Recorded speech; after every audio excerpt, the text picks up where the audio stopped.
Well, hello everyone, and welcome back to Adrian's Digital Basement.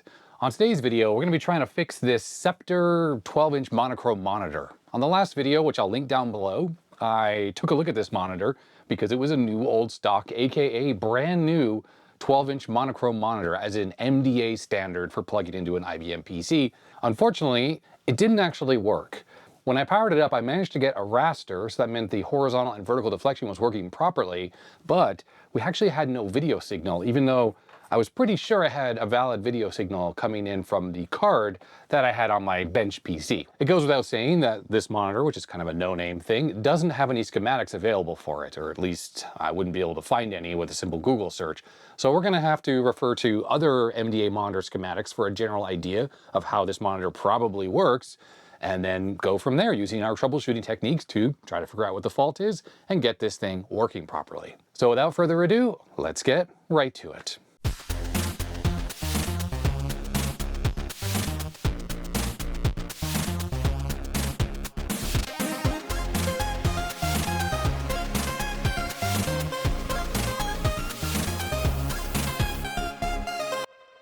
Before we get started working on this monitor, I just want to mention that unless you know how to be totally safe working inside a monitor like this, do not open them, do not open the cover. There are potentially dangerous voltages inside of them, and I'm gonna have to be working on this thing while it's running so we can take a look at the signals that are running through the board and stuff like that to try to find the fault. So if you don't know how to work on high voltage things safely, then I recommend not doing it. Now, when it comes to the actual repair process itself, I'm going to be using this cheap multimeter here. It's like, these are 80 bucks or 70 bucks or whatever it is. It's an oscilloscope and a multimeter, and I'm going to be using a 100x probe on here. So that means that whatever voltage gets put into the end of the probe here gets divided by 100 internally inside this part of the scope probe. And then there's a little bit of math that happens inside this device, which will multiply the reading here times 100, so it gives you an accurate voltage measurement. And the reason why the 100x probe is important is that on the neck board, for instance, on this monochrome CRT, even though this is not covered by a piece of plastic, there are potentially high voltages on here, like up to 600 volts, 600, 700 volts. And it's really not a good idea to accidentally put 700 volts into your oscilloscope. It probably would damage the front end. And most of the 10x probes that come with these have a little switch on them between 10 and 1x. And with 1x set, if you do that accidentally, then the entire voltage that you're measuring will go into the front end of the scope.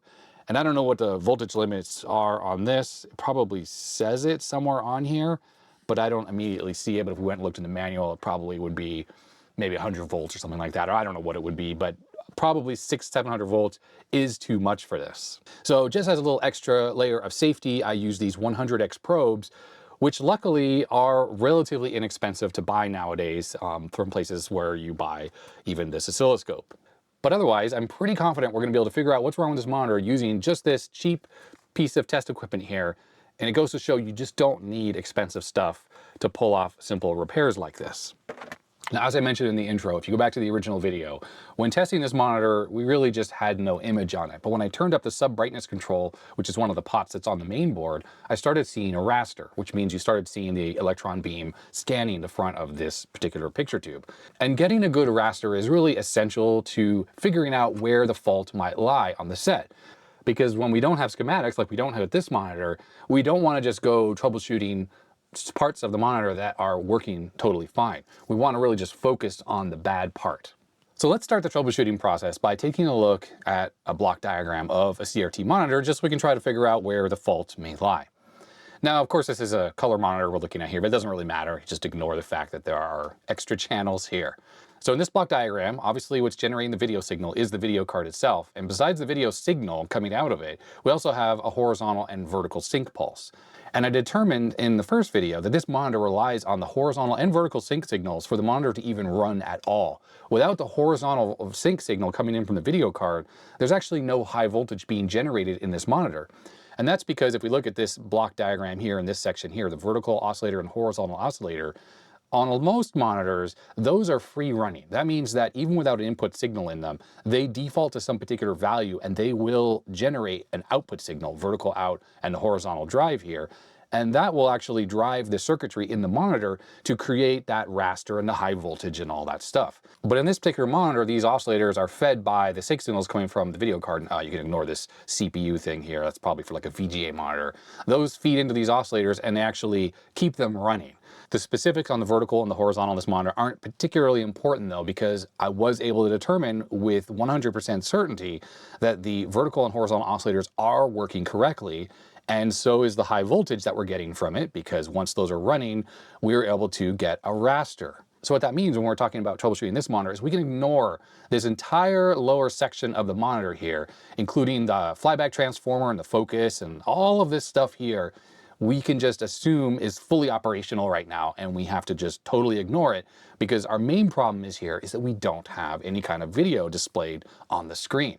Now going back to the top section of the block diagram here, we have the video card and it outputs a video signal, which goes into some amplification circuitry that are on the CRT main board here. And then that signal, because it's a monochrome monitor, there's only just one signal, unlike the RGB here, is then used to actually drive the cathode that is on the CRT itself.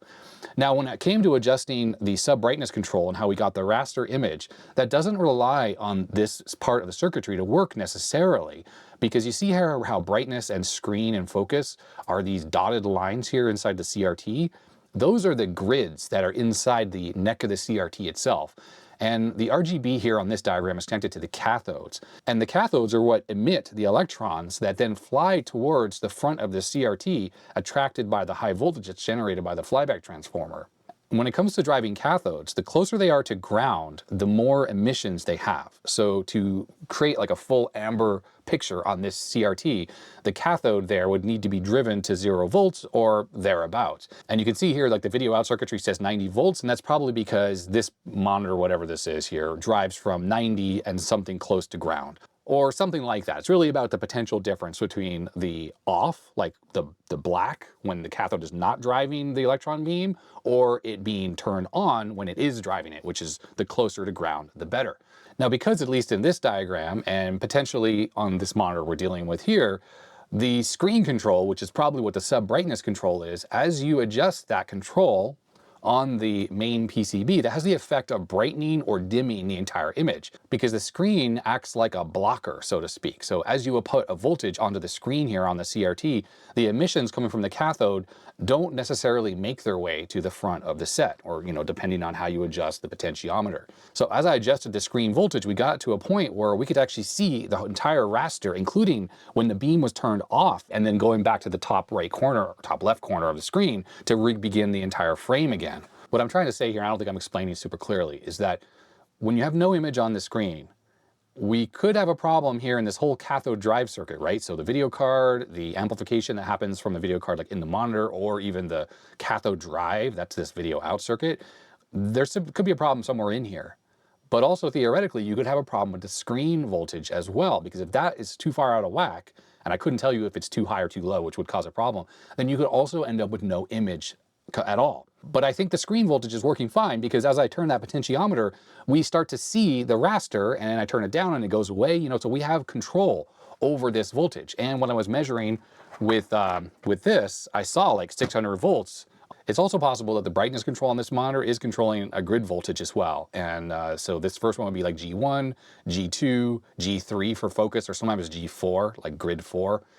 So potentially if the brightness control is messed up as well, then that could also result in no image. But if there was something wrong with the brightness control and we have control of the screen voltage, because we can turn that potentiometer and we get a raster, as long as you can see a raster on the screen, that pretty much tells us that the problem exists either in the cathode drive or the video amplification, or potentially the video card, or even the video cable that goes from the card into the monitor. So hopefully that block diagram and my explanation there gives you a little idea of where I'm going to be focusing my attention on trying to fix this monitor. The very first thing I need to do is we need to validate for sure that we're getting a video signal out of the video card that I was using for testing.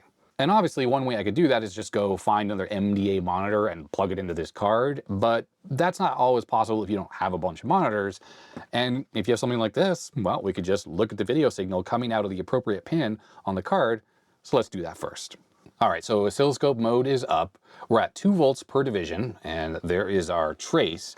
And all we need to do is turn on the computer here, which I'll just do right here. That fan doesn't always work properly. There it is. And we'll just plug the ground connection right there on the keyboard connector. And I happen to know on the 9-pin connector here that it is pin 6 and 7 that are the relevant signals for a monochrome monitor, with 6 being the intensity bit, same as used on CGA, and 7 being the monochrome video signal. Now this card is a CGA and MDA dual mode card. It has a little toggle switch on the back, so you can do both. And let's plug in what I'm pretty sure is pin 7, and there it is. So we're getting a video signal. Let's see if I can push enter here to make it change a little bit. Yes, and I'm going to type edit, which is a full screen, editor for MS-DOS. And yeah, there we go. So we can hold this here and we'll try to get, so, see this long line here? That's like white. And the other pin 6, if we unhold this, is the intensity bit. And there's a little bit of intensity going on. So that's the brighter white versus just the darker white. And I've hit Alt-F to bring up a menu. I think, oh, I don't know. I thought there'd be more on here, but I guess there isn't. Let's adjust the time base here. We have some more intense bits there. If I hit Control-Delete though, that should go away. That's because the boot screen here doesn't really have stuff. Well, it has a little bit, I guess. There's not a lot of intensity being used. But as it boots up into MS-DOS, it's just the darker white text, or amber in the case of this monitor. But what we can know for sure, if I go back to pin 7, there's pin 7, is that we absolutely have a proper video signal. And I already know that the horizontal and vertical sync are working fine as well, because when I connected the monitor to that card, the same card here, we were getting good vertical deflection and horizontal deflection when we turned up the screen control so we could see that entire raster. That was coming from the card itself. And when I pull the cable out of the back of the card, the monitor shuts down entirely, except for the power LED stays on, but the high voltage goes away because the sync signals are lost. Now it goes without saying that our problem could lie in this connector as well. So the pins that are missing are actually the RGB signals. You can actually see it says 3, 4, 5. So we have 2 ground signals, 3, 4, 5, and then we have the intensity bit. We know that's working, we saw it on the scope. And then we have pin 7 there, and that's the video signal. And then 8 and 9 are the horizontal and vertical sync. So we know those are good, we know ground is good, and we know those signals are coming out of the motherboard. Now the problem could be in this connector itself, or maybe the cable as well, so it's worth checking that. And bringing a monitor over, this is the video cable here that goes to the main PCB. And there actually is a connector down there. I know it's a little hard to see because there it is. You see the connector right there? Probably a good idea, without even turning this thing on, to remove this board from the chassis. You can see it's screwed in here to the plastic chassis, and checking on the underside to see if we have A, broken solder joint possibly, and B, if the video signals while the computer is turned on but the monitor turned off are making its way down to the PCB. So I think that's going to be the next step here. And for safety, what I'm going to do is I'm going to remove the neck board here. There's a little bit of glue that did absolutely nothing. So we'll just peel that off. Yeah, I'm going to take that off just for safety because you don't want to accidentally bump it and break the little seal off this, which will of course let air into the CRT, which will render this brand new CRT useless. Now you may be noticing while I take these screws out here that there is this metal box right here. And I wouldn't be surprised on this monitor if we find that under that cover is going to be the entire cathode drive circuit, or the video signal from the video cable here goes into stuff that's in this box here, and then that is what's amplifying and then going to drive the cathode here through this neck board. And you see these connections here that come into this board. I wouldn't be surprised if like this thicker one here is the screen voltage, and the blue one's probably focus, and this one here, green, is probably the filament itself. And then this black wire right here, see how it looks like a little piece of coax? That, without a doubt, is the cathode signal that goes to the connector here that goes to the CRT for the video image itself. There are no transistors or anything on this board. There are on some of them, and of course if those fail, well, you're not going to have any cathode drive and you need to check those. But on the monochrome monitor, that is somewhere on this board here. And if you follow these white wires here, they go right down to the board there, right next to this can. So again, that kind of leads me back to what I was saying, is that I think in this can down here is all of the cathode drive. The coax cable's right here as well, and it goes right next to that. So let's see if I got this undone here. I think I got all the screws out. Yes, I did. Now, unfortunately, a lot of connections are soldered on here, so this doesn't give us a lot of of leeway. There is a zip tie right here I can cut, I think, and that'll give me a little bit more room to kind of move this out for troubleshooting purposes. Oh, and this one as well. All right, how about now? Yeah, we can kind of get this out a bit better now. All right, monitor is turned on its side, and I think this is all going to be a little hard to show. I'm going to have to switch the other camera. But there is the bottom of the board. Now we have a shield on the bottom side as well for that cathode drive circuit, but what we do have is this row of pins right here, these ones. And this is the video signal that is coming from the computer, which is not currently connected, but let me plug this in. And by the way, I'm doing all this testing with the monitor completely unplugged, you know, for safety. So I'll just leave this plug up here so you can see that. All right, unfortunately this camera doesn't like stay in focus. Vertical sync, ground, ground, horizontal sync, and then we have VI and I.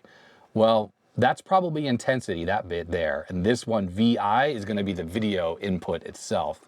So let's clip on to VI first. Yep, there it is. We have the video signal. So that's good. And the intensity bit shouldn't have anything on it because we're just at the DOS prompt here.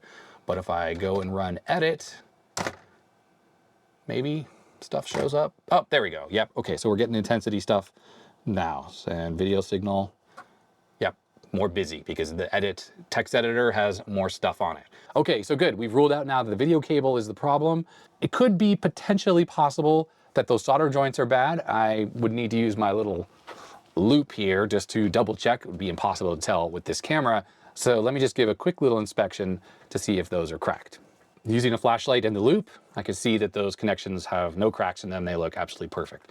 And they go into the PCB and traces go immediately under that shielded area, which pretty much means I need to probably get this shield off of here on the top and the bottom because we need to look at what's inside of here because almost 100% certainty the fault on this monitor is something underneath here.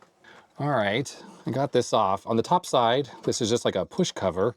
And it's pretty warm, but it's only held on by some solder on the one corner there. Okay, and that gives us a little bit of a look inside the can there. So it may be hard to see because it's hard to focus with all these wires and stuff in the way. But we have a 7406, that's an open collector driver, which almost certainly is what the video signal and the intensity signal from the computer go into first. And then it makes its way through the rest of those circuits there.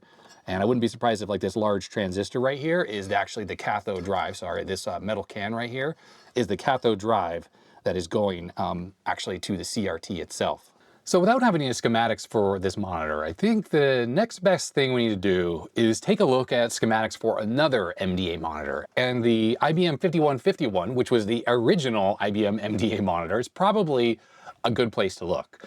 I wouldn't be surprised if this thing is copying a lot of the way the circuit works. I mean, why not? If it works well for IBM, then why not just do this for, you know, this clone monitor as well?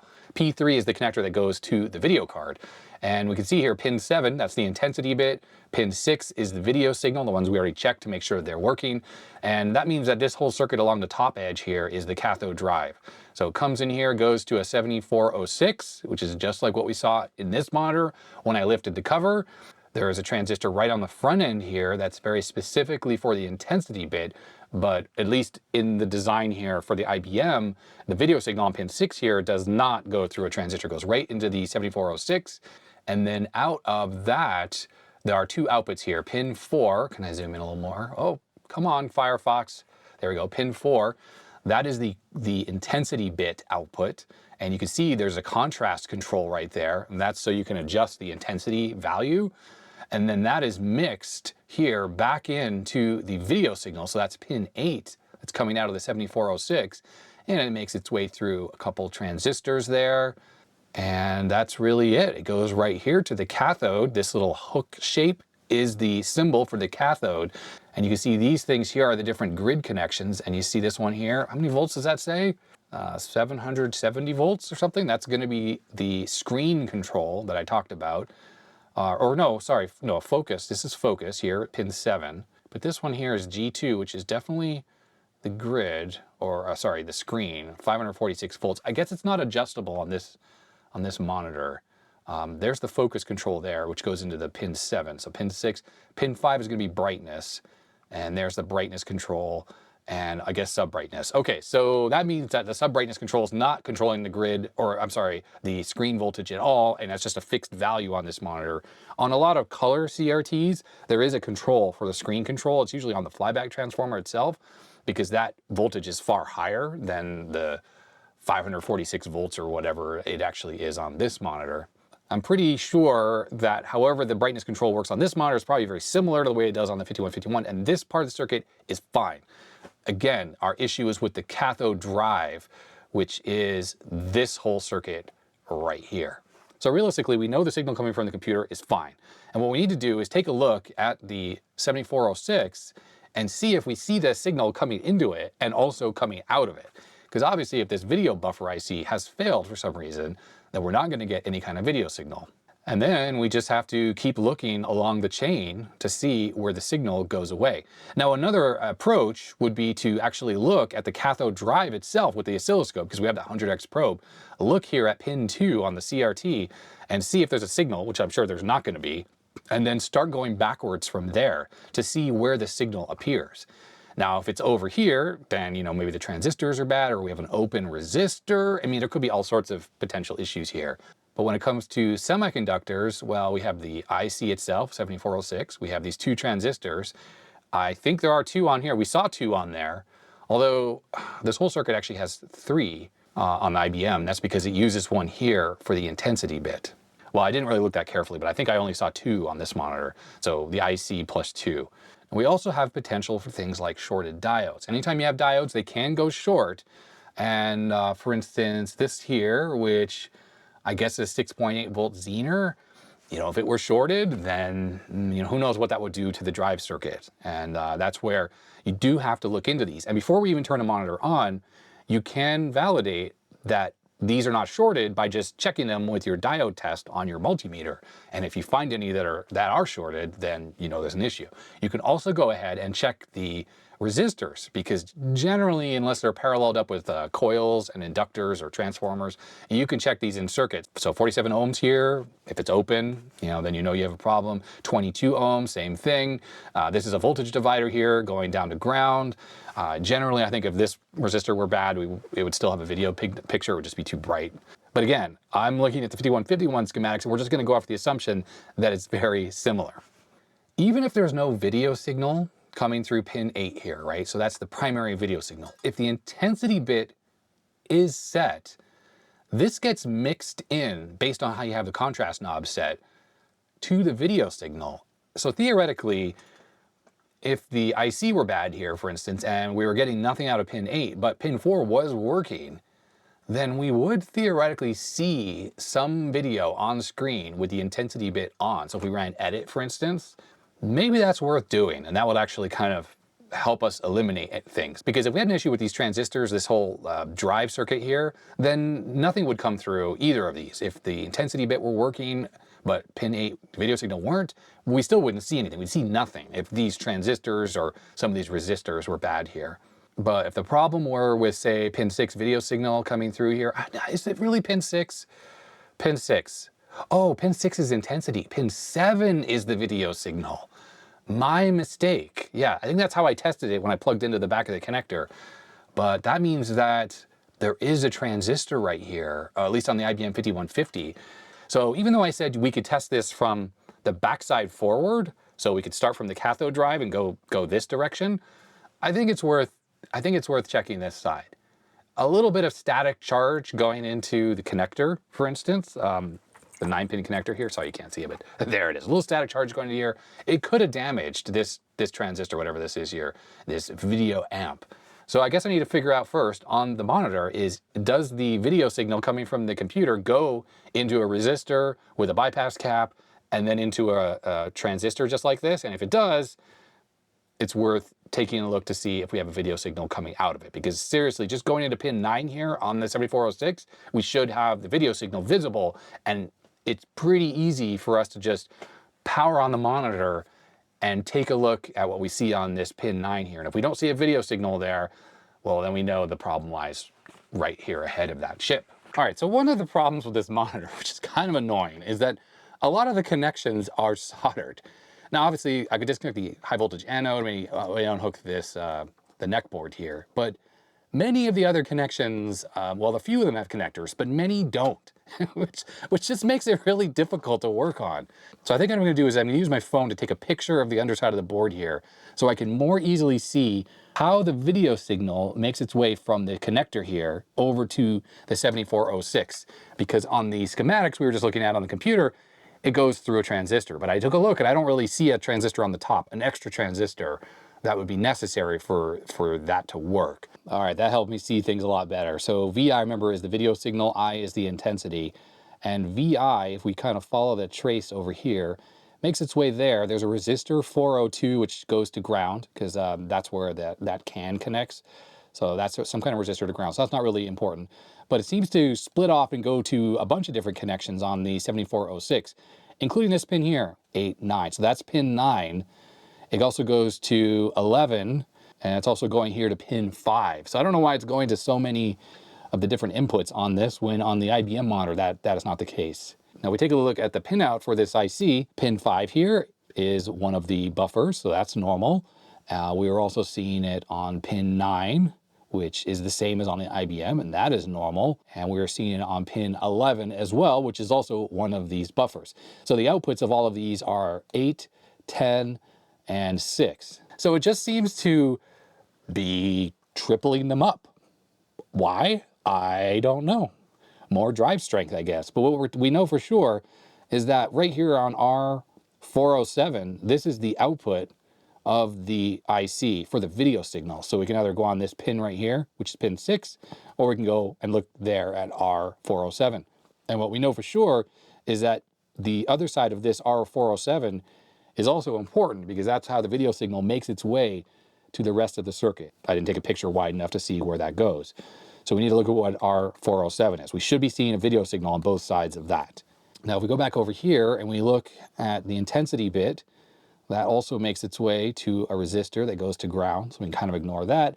And it's going here to pin 13, pin 1, and pin 3. And they're doing the same kind of thing, where I guess this is the output right here, those 3 pins. And that makes its way there to R406. And I see there's a diode right there, and goes off to some other stuff. So we should be seeing the intensity bit visible on both sides of this resistor here. Oh, look, I just noticed. So R407 goes over here to this section. That's the video signal. And this diode here is connected there. And this resistor here, we can kind of be sure that there's connections that go to the front contrast control, maybe down here somewhere, that mixes these things together. So I think I have a good idea of where I need to be probing on here while this is connected to the computer and the monitor is powered up. It does need to be powered up even in this really sketchy state right here. But to be honest, I'm actually going to do it exactly like this with the neck board disconnected, but I'm going to keep the high voltage anode connected. You got to keep that connected to something. Otherwise you have a huge voltage potential there and you could get arcs and stuff like that. So I really recommend leaving that connected. And nothing else is disconnected from this board right now except for the neck board. As long as you have the deflection yoke connected, which it is because it's soldered on, then we're going to have the normal high voltage. The monitor's going to operate normally. And this being disconnected just means that there won't be any cathode drive, even if it were possible. So you just won't get any image at all. And one other thing to consider about this monitor is this thing over here is the transformer, and I do have it loosened. Right here, these 2 pins here is just mains voltage, 120 volts right here. And this goes through like an inductor probably, and then over to the power switch on the front. So yeah, if you plug this into the wall and then accidentally touch these, you're touching mains. So yeah, danger. That should really have a plastic cover on it or something, but I guess they said no one should be working inside of this monitor, or if you do it safely. And that means that, yeah, no touchy, just like here. Don't touch here because we have like 600 volts here, and no touchy there because we also have mains voltage, and that could be lethal. All right, this is test setup. The bench machine is on and it's connected to the video cable. The monitor is off though. It's not even plugged into the wall yet. So I'm just gonna probe around real quick and make sure that I actually see the video signal on the input pins going into the 74LS chip there. So there's the VI pin, so video input. That looks good. And it makes its way over to here, which is where there's a resistor 402 to ground. And then this pin here is on the 7406. That was pin, I think, 11. This is pin 9. And the other pin that this is all connected to is what, pin 5. Okay, so there's the input to the 7406, and it's looking good. Okay, I am gonna plug in the monitor now. I have some gloves on. And the monitor is now on, pretty sure. We have high voltage, I think. So let me poke around here a little bit. Okay, so that's the video input. And then the output goes to resistor 407. Yeah, there it is. But let's check the other side of the resistor. Well, that doesn't look like much of a signal now, does it? There's obviously something there, but it's not very good. I'm gonna fiddle with the controls on the front here. So, oh, there we go. Okay, so that's the brightness control, I guess, or contrast control, or I don't know. It's one of the two knobs on the front, and it makes the signal have much more amplitude. And the other one doesn't change anything. And there we go. Whatever that's set to, we have a signal, obviously. So this really tells us that we have a problem here in this part of the circuit that's beyond the 7406. Open resistors, bad transistors, stuff like that. So what I need to do is take another better picture of the bottom of the board so I can see these particular components here, these the transistors that we have, and try to see where we're losing the video signal along that path. All right, so taking a look at the photo, another photo I just took, see V1 and ground? Quite sure that's the coax cable that actually takes the cathode drive signal up to the neck board. And we can see that it makes its way over here to R414, which you can see how far apart those leads are. That's obviously a bigger power resistor kind of thing. And that's connected to this little island here, which has a diode that's going over to that, whatever that does. And it's making its way up to here. And you can see B, C, E. So that's the collector and the emitter of a transistor Q402. It's nice that it's marked on the bottom of the board. Actually makes it a little bit easier. We can be pretty sure that this collector here is the output of this transistor, which is actually the main cathode drive, and it makes its way through that power resistor there over to this video signal right here, this R414. So this is where we could go backwards, and we should be able to see the video signal on here, and then we can go to here, go to there, go to the collector, and then the base here is the input from another transistor, if this follows the way that the IBM monitor is. So let's take a look at where that's going here. So what's this here? Capacitor. We have a resistor there. This is to ground. We have another capacitor there to ground. That means that the base here goes over to this pin, which goes across on this resistor here. This L is for something else. Goes across that to that resistor. And look, that goes to the collector of Q401, which is a smaller transistor. So the video signal does make its way into this somehow. In fact, we should be able to figure that out somehow. Okay, so the base is right here, and it's going down. This here probably goes to the front of the monitor, like the brightness control or something. I bet you it's that right there.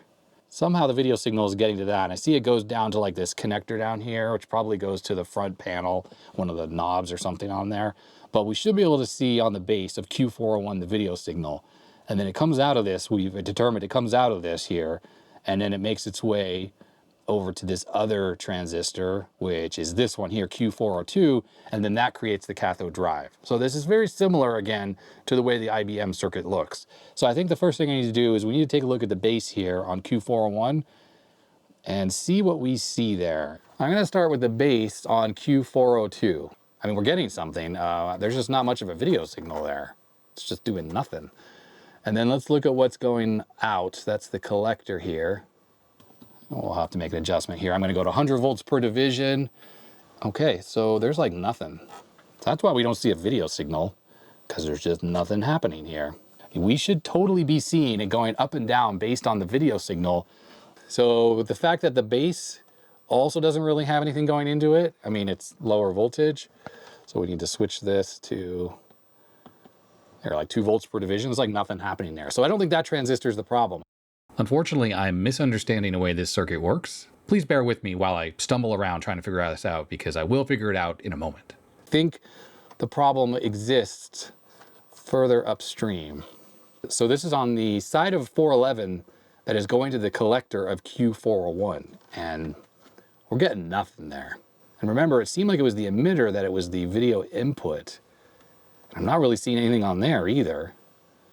And if we look at the right side of 408, there is a bit of a video signal, but there's nothing on the left side that's going into the emitter of Q401.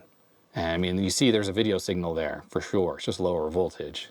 And this is coming off the 7406. So we have stuff there, but it all seems to kind of go away when it goes to the emitter of Q401. And let's just check the other pins there. Let's see what's on the base. Just has like 12 volts or so, something like that.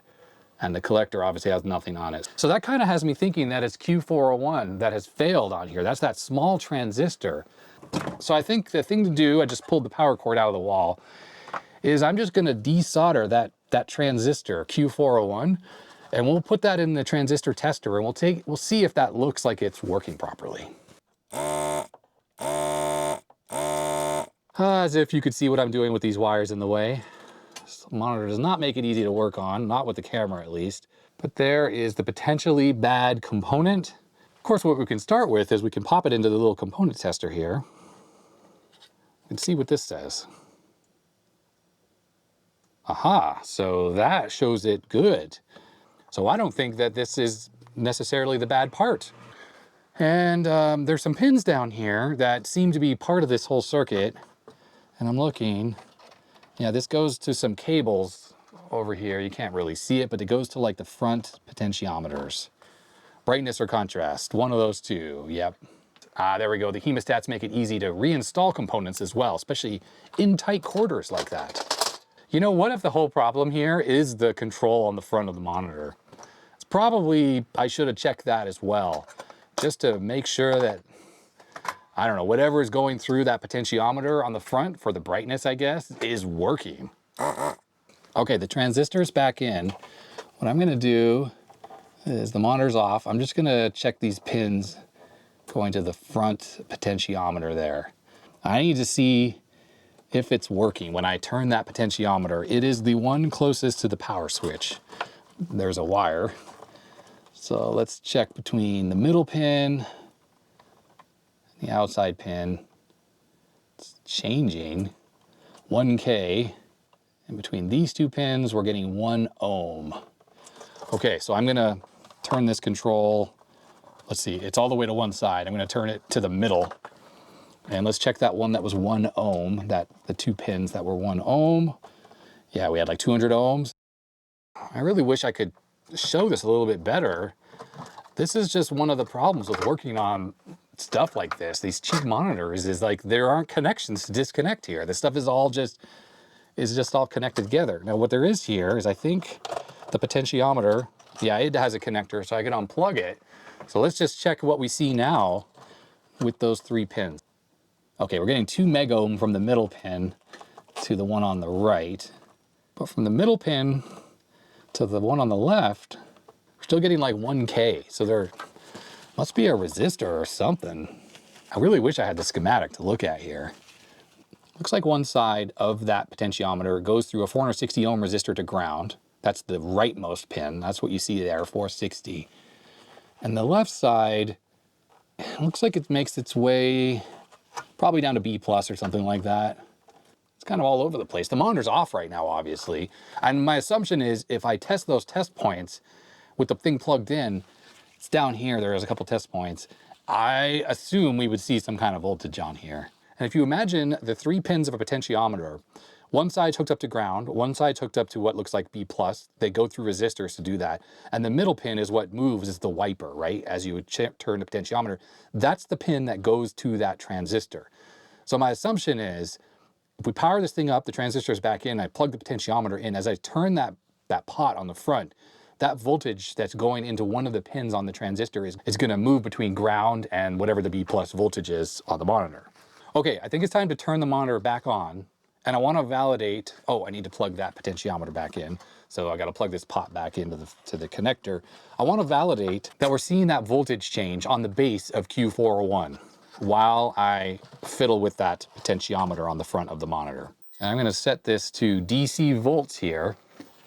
And first, I'm going to check between ground here. God, it's really hard to get to these test points. And that test point there, we should have some voltage here. 12 volts. Yeah, okay, that's B plus. So that means if we go to the base of the transistor here, and I connect to the ground here, 8.6 volts. And if I move that pot on the front of the monitor, the one next to the power switch, and now I go to the base of the transistor again, and we go to ground, 4 volts now, okay. So that seems to be working. At least the voltage is changing, you know, when I move that pot on the front. I think I was approaching this wrong, the way the circuit worked here. And I'm sure people were watching this when I was talking about the circuit design earlier and pointed out some of the mistakes I made. So if we look here, this right here is the large transistor can, and this is the one that I took out. Well, remember how I said when I looked at the signals we saw over here, when I adjusted the control on the front of the monitor, I would see sort of stuff appear and disappear. That compared to the IBM 5151, everything goes into the LS 7406, and then it comes out and there's just a single transistor, Q402. This is the drive transistor.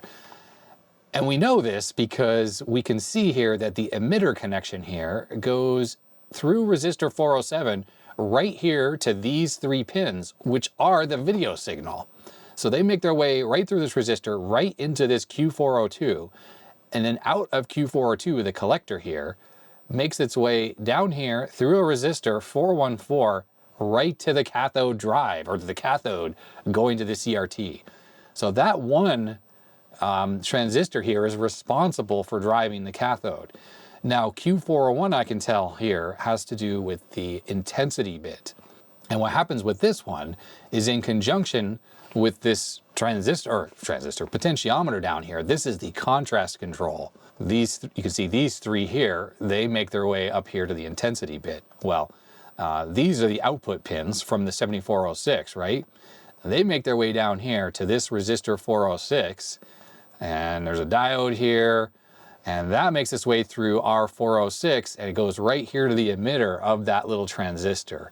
And in conjunction here with this potentiometer down here, that controls the contrast, which is just the signal strength of the intensity bit. Now, the other potentiometer on the front of the monitor, I don't have it in the photograph here, but it goes off to a totally different section closer to the flyback transformer, actually. And that obviously goes to the grid voltage that controls the brightness. So the brightness potentiometer on the front of the monitor has nothing to do with cathode drive whatsoever, which actually matches exactly how the IBM monitor does it. The reason why I figured this stuff out is I should have done what I should have done this at the beginning, is I made a very crude diagram here showing what I just talked about. So the video signal comes in, goes through this resistor here, it goes into the Q402, and then it basically goes out. I have K here for cathode.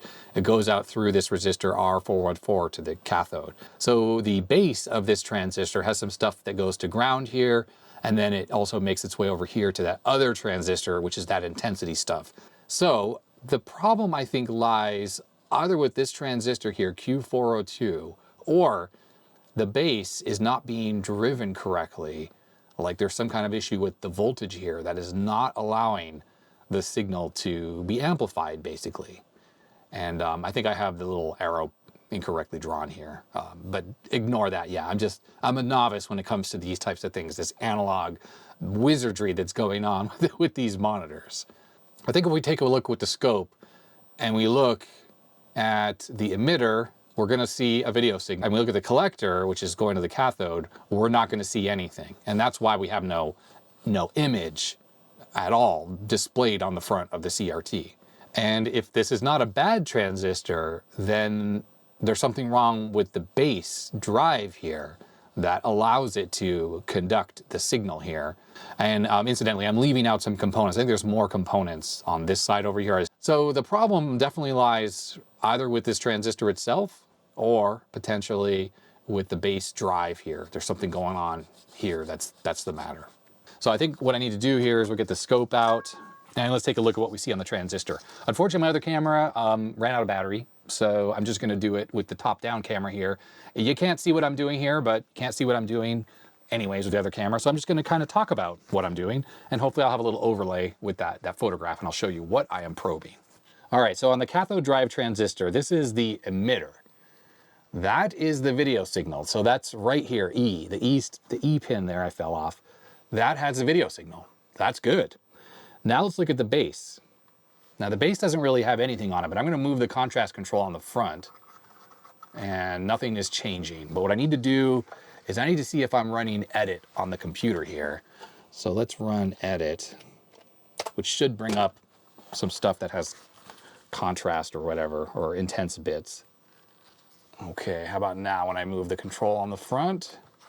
No, nothing is changing. Okay, so I'm back on the emitter here. And it is weird how, why does changing the knob on the front have an effect? I'm on the emitter. So I'm on resistor 407, the side that faces the 7406, and there's the video signal. But weirdly enough, changing the potentiometer, it changes that signal, and I don't see how that's possible. And that's the other side of that resistor. Oh look, I think what you're seeing there, see how there's some lines that go further down? I think those are the intense bits. That's the intensity signal being mixed together. So there's the emitter again, that's that Q402, and here's the collector, which shows nothing. I think we're just at a high voltage of some kind, probably higher than the oscilloscope is allowing us to see right there. Let's change the scale on there. So 50 volts. Wait, how are there little, see how there's like little lines there? Let's move the trigger point. Wait, what? So this is the cathode. This is going to the cathode, which of course is not connected right now. And there's something happening there. Now let me move the contrast knob on the front. Wait, now that looks like the full video signal. And this is coming out of that transistor. And let me move down to the V1 pin that's going to the cathode itself. That's it there. That implies, that implies there's a video signal making its way to the cathode. So when I turn that knob, let me adjust this so we can see a little better here. Okay, what I want to demonstrate here, this is the actual cathode drive. As I change that contrast knob, you're going to see there's two distinct levels that will be visible here in there.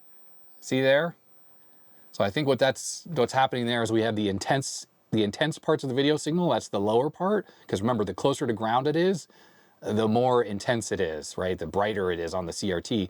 And then that other part is the video signal. So moving that contrast knob, basically right now, we'd only be seeing the intense parts of the screen, and now we should be seeing everything at the same brightness levels. But the question I'm saying here is that we absolutely saw no video signal before, but I wonder if my jostling around the monitor has somehow fixed it.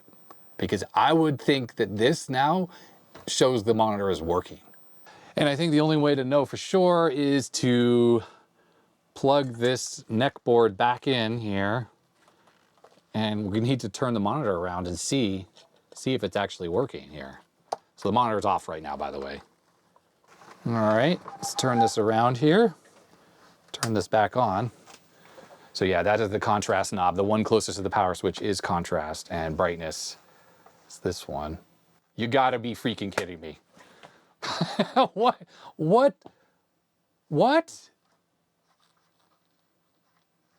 I mean,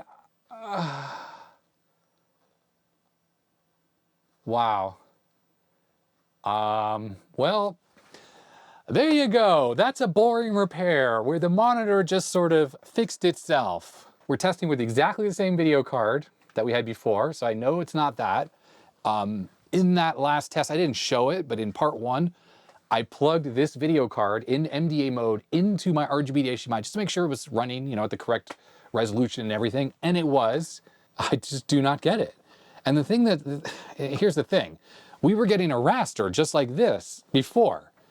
And when you have a raster, I mean, we know the deflection was good, it's just the cathode drive was the problem. And the brightness control here just obviously controls one of the grids, which is why when I turn this down, those retrace lines, they go away. I mean, there's the text. There it is. I am completely at a loss for words. Let's think about what I did here on this monitor. One of the things that I did is I had unplugged that contrast control on the front and then plugged it back in. I'm wondering if I unplug that again. This is kind of difficult because there's just too much stuff. Let's unplug that connector again. I want to see what happens while the contrast knob is disconnected. So that's that right there, because that's the one that I sort of unplugged and replugged. Let's see if that does anything. No, I mean, okay, so what's happened now with this unplugged is everything is maximum brightness. So we have full brightness for the whole screen. Obviously this control doesn't do anything now. Brightness control still works as it should. I completely don't know, because other than removing that transistor Q401 and then putting it back, I just put it back in the board. I didn't do anything else. And probing around, I haven't done anything. We just unplugged this contrast control and I plugged it back in. I just don't know. I just don't know. Okay, I just reconnected that potentiometer. My only other thought is potentially there is like a crack in the board, or there is a bad solder joint that I didn't find, and we should have full control back. Yes, we do.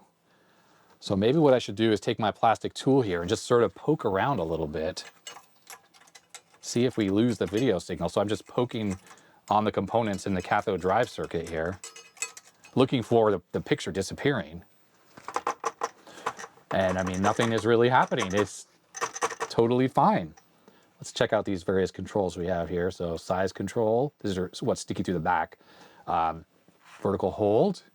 And the last one over here is position control, okay. And one more time, just sort of poking around inside of that can, in the metal can with the lid off. Nothing's happening at all. And I just clipped the oscilloscope onto the cathode drive here. So when we turn this on, there's the cathode drive signal itself. And using the cursor feature on here, I can see that the lowest the cathode drive ever gets is around 25 volts. So the delta between 0 volts or ground, which would be full intensity for the cathode drive, and full brightness on this circuit is 25 volts. And then the full off signal, so the black here, is about 48 volts or 47.5 volts. All right, let me summarize what's been going on here. I've actually gone ahead and edited up all the footage that I've had so far, just so I could review what I did, so I could try to figure out how exactly this monitor came to have fixed itself. I can confirm with 100% certainty that early on in the video, I was poking around on Q402, so that's the large cathode drive transistor, and even though I didn't fully understand how the circuit worked, I actually measured with the oscilloscope the signal that was going into the emitter on that transistor, and that is the video signal that comes out of the 7406. And as you can see here from the footage at the beginning of this video, there was a video signal there. But then when I measured the base, I was getting around 4.6 volts. And I don't know if that's the correct base drive voltage that's coming from that other transistor that has to do with the intensity stuff or not. But I also then measured the collector, which is the output of that transistor, which goes directly to the cathode that drives the CRT. And we were seeing no video signal whatsoever. It was right around 55 volts. So even though I didn't fully understand how the circuit worked at the time, and I thought personally, without just looking at the actual traces there, that it was the base going to that transistor which actually drove the cathode. And I think I was basing that on the IBM 5151 schematic, where those transistors are driven from the base side, but that's not how this monitor works. With my very crude drawing that I came up with, it definitely goes from the 7406 into the emitter on the transistor, and then that makes its way to the collector of the transistor and then out to the cathode. And we've established that when the cathode is around, well, 48 volts or the 55 volts that I was seeing originally, that means that the CRT wouldn't be showing any image at all. We would be basically looking at an all black image.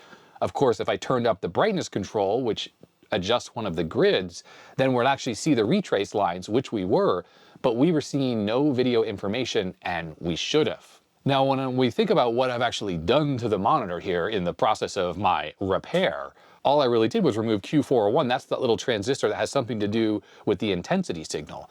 Well, one thing you might be thinking is that perhaps the problem was that the intense part of the video signal wasn't working when we originally tested this monitor in part 1. I don't think that's the case though. And you can see here I can adjust the contrast knob and this text here is disappearing. If I turn the brightness control all the way up, so now we can see the retrace lines, I can still see the text there. Like, this non-bright text is still visible.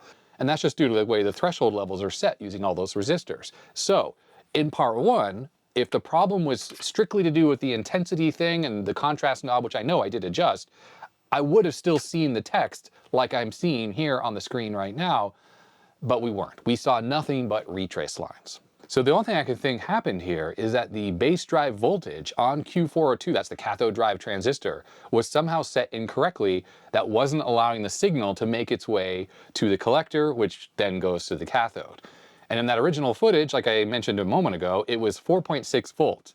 Now, unfortunately, the monitor is back together right now, so I don't know what that base voltage is right now while the monitor is working properly, but obviously we had a bad connection somewhere, or I suppose potentially Q402, I mean, I took it out of the board and then put it back in, so maybe there was a cracked solder joint that I didn't see and I reflowed it by reconnecting it, or even the heat had some effect on that transistor, but I didn't solder or reflow any other part of this monitor.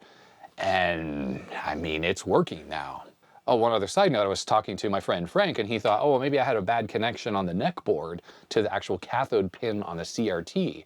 He said that could actually result in the original symptoms where when we had the raster lines visible, we wouldn't see any text at all. But that can't be it, because now going back to the footage, I saw that on Q402, or the drive transistor for the cathode, there was absolutely nothing coming out of the collector. And if there were a bad pin on the CRT or bad contact with the pin on the CRT, we still would have seen the actual signal like we see now, the way I knew this monitor was working, we would have seen that coming out of the collector on Q402, and we didn't. So I think to summarize, I was letting my bias of the circuit design of the IBM 5150 affect how I was thinking about the circuit design in this monitor. I just figured it was similar, and I was basing the decisions I was making off of the 5151 when that was absolutely the wrong thing to do. Obviously, this worked out in the end because the monitor was working, but I don't think that was actually anything I did, or not intentionally. So I think what I really should have done with this troubleshooting exercise is, instead of just probing around on the monitor like a bull in a china shop, I should have spent the time to just reverse engineer the cathode drive circuit from the 7406, which we knew was working very early on, to the actual cathode output. And I think that would have helped me understand the fault that we were getting. And I could have actually fed the circuit design into a simulator and put the voltages in that I see on the various components into the simulator, especially the B+, and there's obviously a boost voltage that's involved with this. That's coming from the flyback transformer itself, and what I mean by that is B+ on this monitor, or the voltage that runs everything, is just 12 volts. But we know the cathode drive is getting like 48 volts all the way down to, what, 25 volts or something like that. So that 48 volts is coming from a boost circuit that's in the monitor. I know that wasn't the problem because early on, again, we were checking the collector on the output that goes to the cathode, and it was at 55 volts. And I think it was probably 48. It's just when you're using a 100x probe, the voltage measurements on the oscilloscope get inaccurate when you're looking at small values. So yeah, if I had a more accurate diagram, I think I would have been able to wrap my head around the problems a little bit better, and I wouldn't have just sort of gone through this willy-nilly. And maybe I would have actually identified whatever bad connection existed in here and been able to figure it out. Unfortunately, the monitor is working now. I've run it for a while now, and it's been totally reliable, and I've kind of knocked it around a little bit, poked at the board as I did a moment ago, and it's completely fine now. So I suppose at this point, unless someone watching kind of recognized some little data point of what I was measuring as I was going through this process, not really knowing what I was doing properly, if you saw something that sort of stood out to you as potentially a problem, then maybe let me know. So anyhow, I think there you go. That's going to be it for this repair video. It was yet another one of those cases where the thing fixed itself. It does highlight the fact that I need to up my game a little bit on these types of analog circuits. I really have strengths when I'm looking at digital circuits, especially the old TTL stuff on these old computers. But when it comes to this kind of stuff, there's all a little bit of magic that happens in these analog circuits, and there's a lot of art to designing a really good cathode drive circuit in these CRTs, and you can obviously do it a bunch of different ways, which is why the 5151 had a different circuit than this monitor, and so on and so forth. Anyhow, so I hope you enjoyed my stumbling around trying to fix this thing, and if you did, thumbs up. I'd love to hear your comments in the comment section below, and yeah, I mean, I don't know what else to say other than I'm glad that this new old stock monitor is fully operational now. Huge thanks to my supporters. They make it possible to do this full time. You can become a supporter. There's links in the description. There's Patreon and YouTube memberships. And if you haven't already hit subscribe on this channel, just that 1-second click makes a huge difference to all creators, actually. So if you do that, that would be freaking awesome. And I guess that's gonna be that. So stay healthy, stay safe, and I'll see you next time. Bye-bye.